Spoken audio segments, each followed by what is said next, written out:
В Ветхом Завете мы видим некую определенную закономерность. Святые отцы называли Ветхий Завет где-то водителем к Новому Завету. Назвали Ветхий Завет подготовительным этапом к принятию Спасителя мира, к принятию Христа в наш мир. Можно задать вопрос, почему Христос не родился раньше или почему Христос не родился позже? Есть богословские ответы на эти вопросы. Так, например, ряд богословов целый ряд причин называют. Например, одна из этих причин – это геополитическое состояние в эту эпоху Римской империи. Мы знаем, что в первом веке Рим объединял под собой тысячи и тысячи квадратных километров. Это была территория от Ефрата до Атлантического океана и от африканских пустынь до Рейна. И объединял народы количеством 120 миллионов человек. Были римские дороги многочисленные, мы знаем, что это прекрасно были дороги с почтовыми сообщениями, что подготовило почву для дальнейшего быстрого распространения христианства. Вторая причина, не менее важная, это, скажем так, эллинизм. Это некий синкретизм культуры. Эллинизм помог в том, что был един язык. И какой же это был язык? Это был греческий язык. На греческом языке, как сегодня, на английском, многие грамотные люди общались между странами, вели диалог, дипломатический, политический и другие.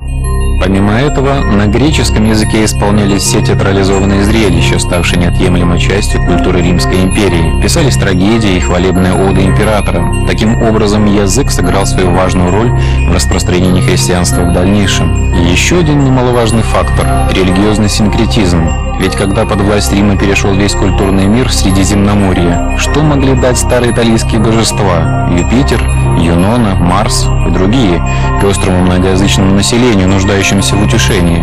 Тогда и стали распространяться восточные мистерии. Они были связаны с верой в божество, которое умирает и затем возрождается. Так, например, иранский культ Митры заключал в себе духовный смысл как признание греховности мира и слабости человеческой природы, а вследствие этого невозможность для человека спастись собственными силами. Поклонники Митры верили, что когда придет Митра и очистит греховный мир, тогда наступит царство справедливости. Было ожидание и Мессии. Иудеи верили, что появится на земле помазанник и спасет их от римского рабства. Пророки же ветхозаветные пророчествовали о дне спасения, когда закончится царствование земных царей. Пророк Иеремия связывал конец Старого мира с Новым Заветом, начертанным не на скрижалях каменных, а в душах людей. Исаия преподносилось явление помазанника, через которого все народы познают правду и оставят идолов. Помимо всего сказанного, был еще такой фактор, как духовный индивидуализм. Например, греки, лишаясь гражданства, обратились к философской проблематике, что есть человек на самом деле. В империи существовал принцип «граждане и неграждане», где греки не являлись хозяевами на своей земле. Это служило изменению нравственных ценностей и ожиданию справедливого воздаяния.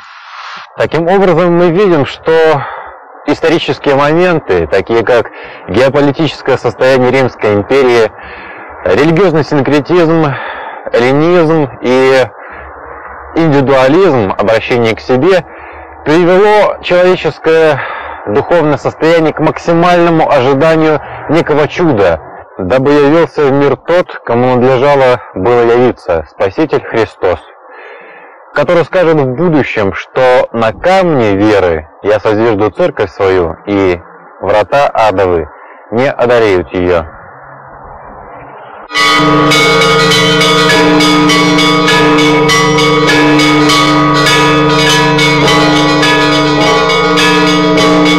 Вот уже третье тысячелетие, как отделяет нас от той священной и благодатной ночи, когда Господь наш Иисус Христос пришел в мир, дабы спасти род человеческий от греха, проклятия и смерти.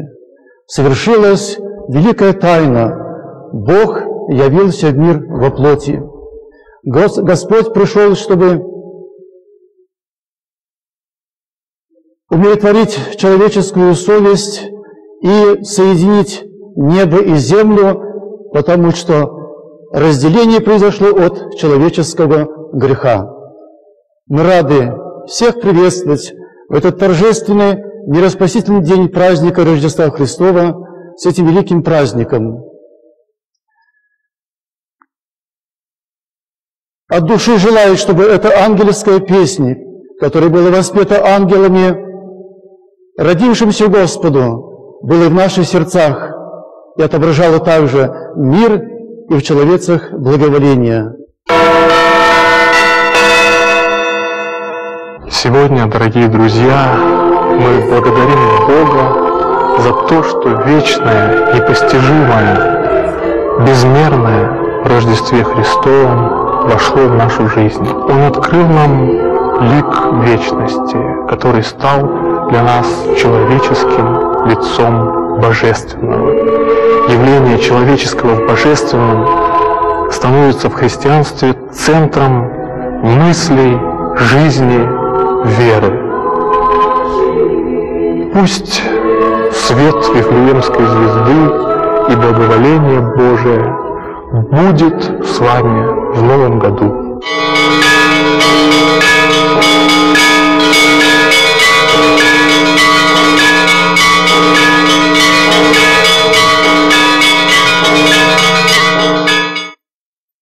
Говоря о христианской радости, хотелось бы вспомнить слова молитвы преподобных старцев оптинских, которые говорили: «Господи, дай мне с душевным спокойствием встретить все, что принесет мне наступающий день».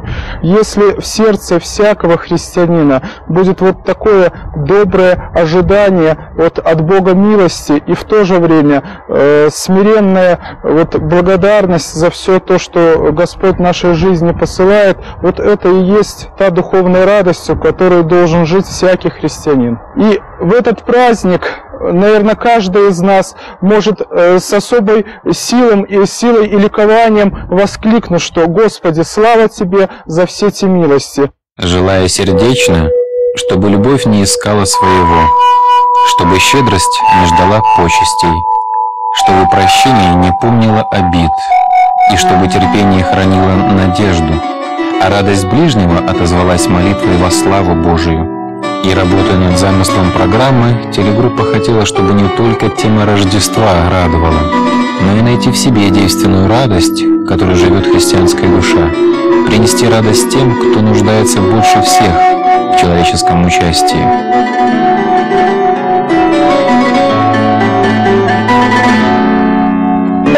Морщины на лбу неизбежны, но пусть их не будет на сердце. А ведь только рождественских подарков ожидают по-детски непосредственно все возрасты. Оставалось за малым найти щедрых и бескорыстных. Решили прибегнуть к помощи сказки Чарльза Диккенса, ведь мораль легка, когда не назидает. Мы и не предполагали, что сказка поможет совершить задуманное. Иначе говоря, встречаясь с преуспевающими людьми, мы руководствовались афоризмом: где сердце есть, там слов не надо. Показывали им сказку в надежде, что она найдет отклик, ибо только внимая велению Божьему, сердце становится милующим, а рука дарующая.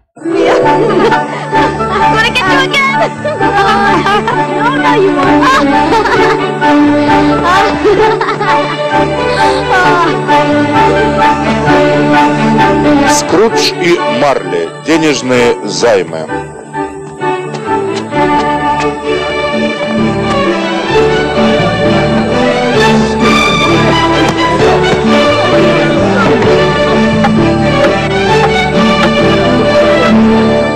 Шесть пенсов.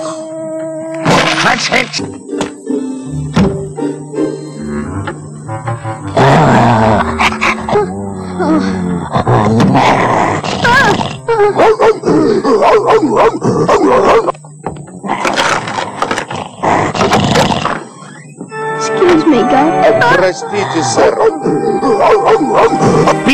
Убирайся отсюда. Есть ли между вами такой человек, который, когда сын его попросит у него хлеба, подал бы ему камень? Крэтчет, иди подбери уголь. Да, мистер Скрудж. Простите, сэр. С Рождеством вас, дядюшка Эбенезер. Вздор. Счастливого Рождества. Что в нем такого счастливого? Но почему вы такое злое? Вы ведь богатый человек. Да, я богатый человек. Это вздор. Ты просто становишься на год старше и вовсе не богаче. Я бы отменил все эти праздники раз и навсегда. Мистер Скрудж, возьмите. Здесь всего 5 кусков угля. А где все остальные? В снегу, сэр. Давай, иди, найди эти оставшиеся кусочки угля. Уголь вещь не дешевая. В это время года очень важно помогать тем, кто страдает. Чем вы пожертвуете, сэр? Ничем. Вы хотите пожертвовать анонимно. Я хочу, чтобы вы оставили меня в покое. Я не нахожу в этом празднике ничего веселого. Мне плевать на это, но, сэр, я и так плачу чудовищные налоги, и таким образом я помогаю всем тем, кто этой помощи не заслуживает. Это не мое дело, господа. Всего доброго.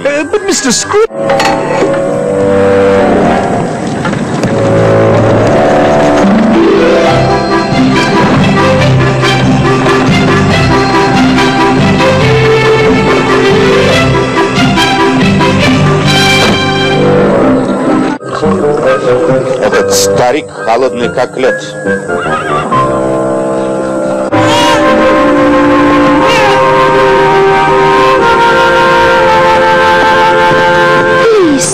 Сэр, прошу вас.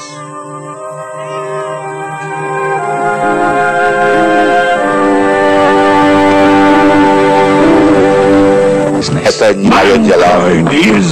Люди — наше дело. К тому времени, когда мы поймем, что мы должны друг другу помогать, будет уже слишком поздно. Когда мы мертвы, мы больше не можем делать добро. Вздор.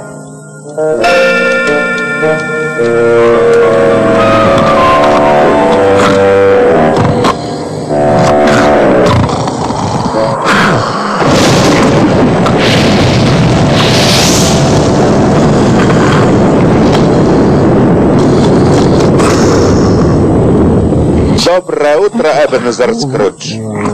Я дух рождественского прошлого. Идите за мной.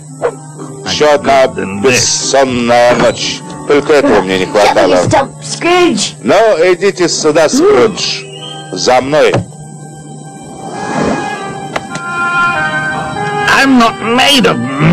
Нет, я не сделан из тумана, из света звезд. Я упаду вниз.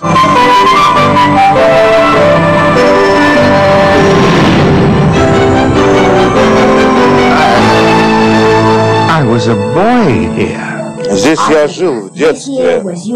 Да, сэр. А здесь вы учились.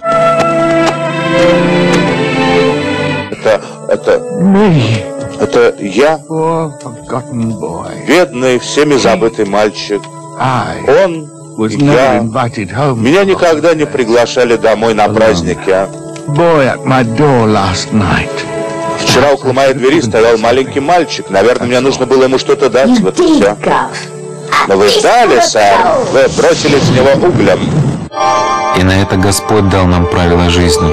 Во всем, как хотите, чтобы с вами поступали люди, так поступайте и вы с ними.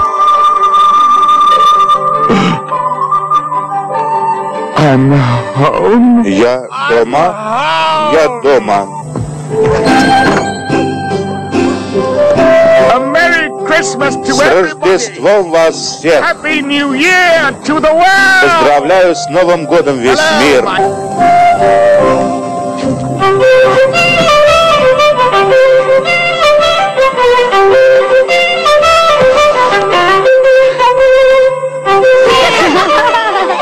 Храни нас всех Господь! Храни нас всех Господь! Всех и каждого из нас! Щедрость – это дарование от Бога, полученное при рождении. Так вот, когда человек получает от Бога какое-либо дарование, он должен его приумножать. А примножать мы это сможем только лишь через добрые дела, дела любви, милосердия. Творить добро людям особенно должны делать те люди, которым Бог дал силу, которые сильнее, чем другие люди, которые могут сделать больше, потому что им Бог дал больше. И спросит Господь за это тоже. Что ты сделал? Как ты распорядился тем, что я тебе дал? Родители ждут, чтобы к ним пришли дети, которые не бывали у них уже полгода и не звонили им. В доме престарелых ждут старички, чтобы их кто-то посетил. В детском доме ждут детки, ждут маму и папу. Вот когда мы будем об этом задумываться, то наша душа, даже в радостях житейских, будет полностью насыщена и удовлетворена. Дай Бог, чтобы как можно больше было людей, которым Бог дает, чтобы они своим личным примером проповедовали родившегося Христа.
Господь говорит: «Не всякий, говорящий мне Господи, Господи, войдет в Царство Небесное, но только тот, кто исполняет волю Отца Моего Небесного». Руки, дарующие помощь, цени молящихся уст.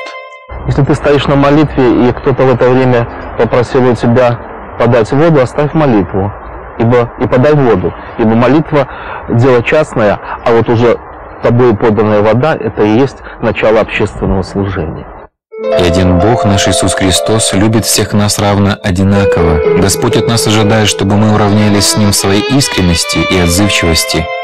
Где есть такие слова у пророка Осии, слова от Бога: «Я хочу милости, а не жертвы, милосердие, а не жертвоприношений». Перед Богом очень важно неформальное исполнение неких обрядов, но любовь, исходящая из сердца.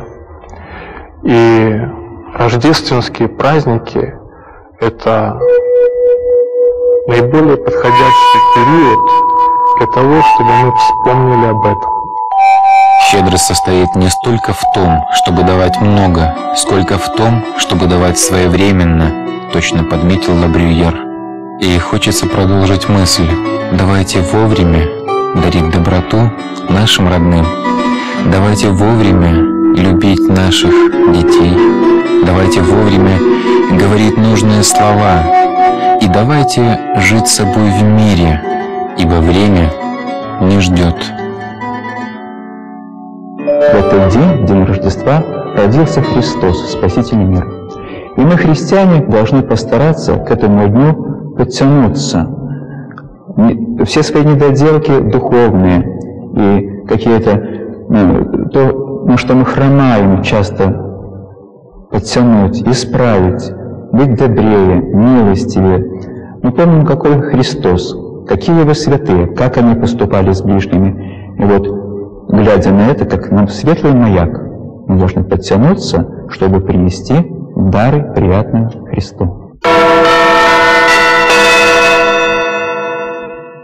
Отец и учитель церкви, святой Григорий Низкий, благовествуя о Рождестве Господа Бога и Спаса нашего Иисуса Христа, призывает человека раскрыть свое сердце пред божественной любовью, погашать ненависть, превращать вражду и мщение, уничтожать ссоры, изгонять лицемерие, угощать тлеющие в сердце пометозлобие и вместо этого вводить все противоположное – любовь, радость, мир, благость, созидая мир Христов в своих душах, в своих семьях. Будем возрастать в любви к ближним и дальним. Чистая истина заключена в христианских добродетелях. Только доброе мы должны творить тайно. То есть, когда тебе люди делают добро, ты должен помнить всю свою жизнь, до самой смерти. А когда ты творишь добро, ты должен забыть об этом на следующий день. И еще, христианская мудрость гласит, человек предполагает, а Бог располагает. Так произошло и на съемках этого сюжета. Приехав в офис к предпринимателю, кстати, пожелавшему остаться за кадром, чтобы договориться о поздравлении детей детского дома рождественскими подарками, решили. Дед Мороз и Снегурочка тайно, без детей, оставят подарки под рождественской елью. И все. Мы не предполагали, что придется не играть, а быть настоящими Дедом Морозом и Снегурочкой. Не притворяться, а искренне радоваться. Даже когда на взрослых глазах Деда Мороза почему-то не замерзали слезы. А все от того, что отдавая, ты приобретаешь вдвойне. И только Господь знает, чьей душе была нужнее такая встреча. Воистину, и радость может учить.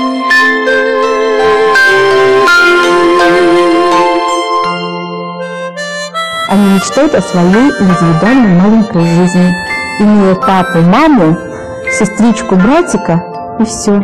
Это радость, когда наши дети попадают в нормальные условия жизни, получают опыт семьи, потом сами же смогут ее создать. В светлый праздник Рождества я хочу обратиться к людям и попросить, чтобы изменилось их отношение к брошенным детям, чтобы семья наша стала крепкой, чтобы люди стали дружнее, чтобы брошенный ребенок стал редкостью.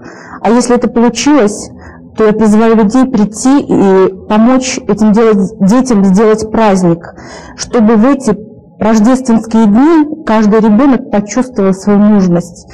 Ведь у нас их очень много, а каждый ищет своего близкого человечка.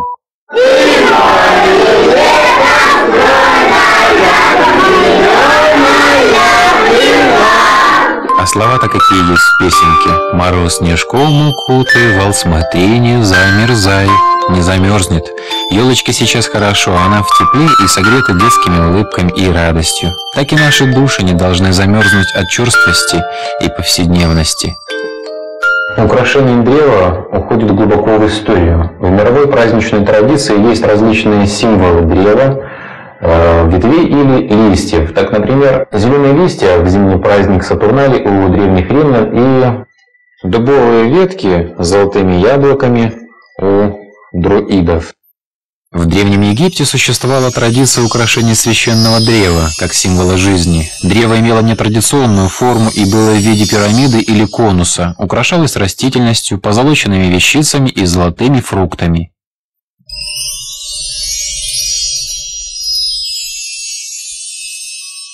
В скандинавской культуре существует обычай елка для птиц. Так в рождественскую ночь печугам выносят семена в знак христианского милосердия и любви ко всему живому и сотворенному Богом на земле. Итак, рождественская ель. Первое письменное упоминание о рождественской елке мы находим в Эльзасских хрониках 1500 года от Рождества Христова. В Англии рождественская традиция появилась с 1863 года, когда к ним впервые пришел Санта-Клаус или Святой Николай. С 17 века рождественская елка радует людей Германии и Скандинавии. В этих странах елку украшали различными фигурками ангелов, фруктами, сахаром и вафлями. Первым украшением были яблоки, как напоминание о потерянном райском саде. Но какой христианский смысл имеет рождественское древо? Рождественская ель напоминает православным христианам генеалогическое древо Господа нашего Иисуса Христа, где зеленые ветви ели – символ новозаветного живого слова. Вершина ели увенчана звездой, как символ путеводной небесной звезды Вифлеемской, указавшей путь мудрецам к яслям Богомладенца.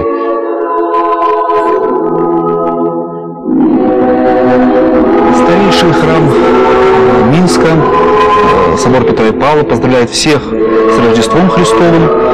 Это великая радость, которую апостолы Петр и Павел возвещали всему миру, каждому человеку, потому что Иисус избавляет людей, самое важное, от чего? От уныния, от отчаяния, от страха, от всей той тяжести, которую человек копит буквально с собственного своего рождения. Вот я желаю, чтобы ваши сердца, всех вас, кто рядом с вами, были маленькими такими яселиками, в которых возляжет Христос и сделает вас самыми счастливыми людьми.